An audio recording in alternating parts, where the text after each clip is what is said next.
ایک عورت حضرت علی رضی اللہ تعالیٰ عنہ کی خدمت میں حاضر ہوئی اور عرض کیا کہ مجھے پاک کر دیں۔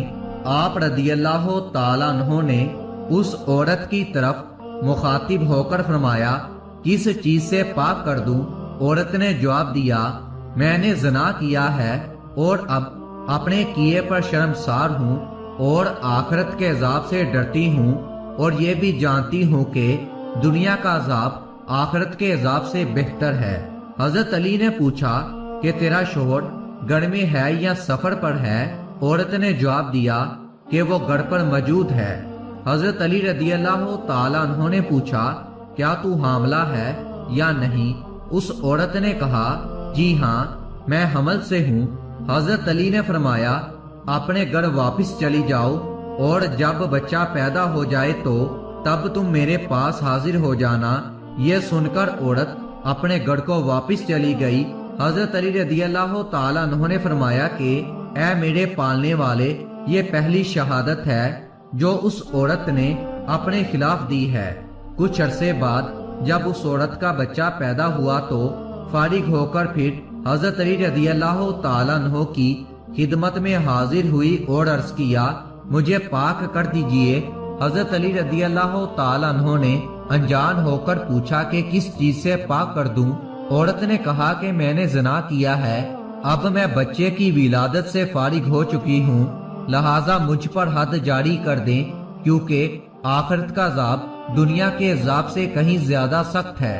حضرت علی نے فرمایا، واپس گھر چلی جا اور 2 سال اپنے بچے کو دودھ پلانے کے بعد میرے پاس آنا۔ عورت واپس اپنے گھر کو چلی گئی۔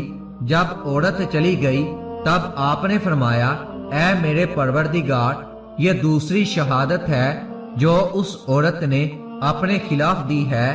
2 سال کے بعد عورت پھر آپ رضی اللہ تعالیٰ عنہ کی خدمت میں حاضر ہوئی اور اپنا مطالبہ دہرایا۔ آپ نے تیسری بار پھر انجان بن کر تمام سوالات کیے اور عورت نے ان سوالات کے وہی جواب دیے۔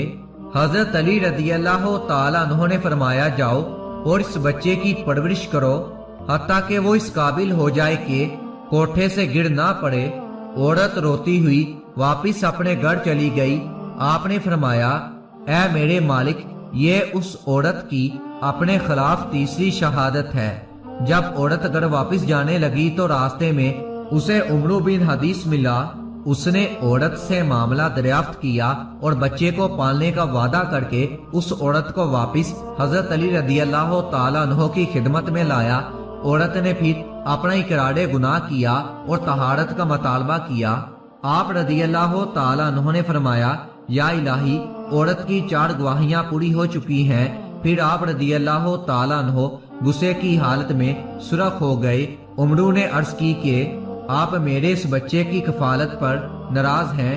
آپ نے فرمایا، میں نے اس عورت کو حد کی تکلیف سے بچنے کے لیے شرعی راہ بتائی تھی جو کہ تیری غلطی کی وجہ سے ختم ہو گئی، ورنہ خداوند کریم بعد مرنے کے اس عورت کو معاف کر دیتا۔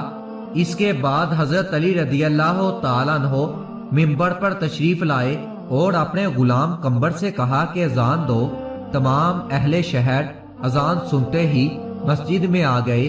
آپ نے فرمایا کہ اللہ اور رسول کی حمد و ثنا کے بعد میں یہ اعلان کرتا ہوں کہ میں کل صبح کوفہ کے میدان میں ایک عورت پر حد جاری کرنا چاہتا ہوں کہ اگر تمام لوگ ہاتھوں میں پتھر لے کر جمع ہو جائیں، لیکن اس بات کا خیال رکھیں کہ ہر شخص کا چہرہ کپڑے سے چھپا ہوا ہو تاکہ کوئی ایک دوسرے کو پہچان نہ سکے۔ یہ فرما کر آپ رضی اللہ تعالیٰ عنہ منبر سے نیچے اتر آئے۔ روایت ہے کہ اگلے دن شہر کے تمام لوگ چہرہ چھپائے اور چادروں میں پتھر لے کر میدان میں جمع ہو گئے۔ کچھ دیر بعد حضرت علی رضی اللہ تعالیٰ عنہ بھی تشریف لے آئے۔ پھر آپ رضی اللہ تعالیٰ عنہ نے حکم دیا کہ ایک گڑھا کھودا جائے اور اس گڑھے میں عورت کو کمر تک دفن کر دیا جائے اور باقی حصہ باہر رہنے دیا جائے۔ اس کے بعد آپ رضی اللہ تعالیٰ عنہ نے فرمایا کہ اے لوگو، اللہ نے اپنے نبی صلی اللہ علیہ وآلہ وسلم سے یہ عہد لیا تھا کہ کوئی ایسا آدمی جس کی گردن پر خود کوئی حد ہو تو وہ کسی دوسرے پر حد جاری نہیں کر سکتا، بس ایسا کوئی آدمی اس عورت کو پتھر نہ مارے جس کی اپنی گردن پر کوئی حد ہو۔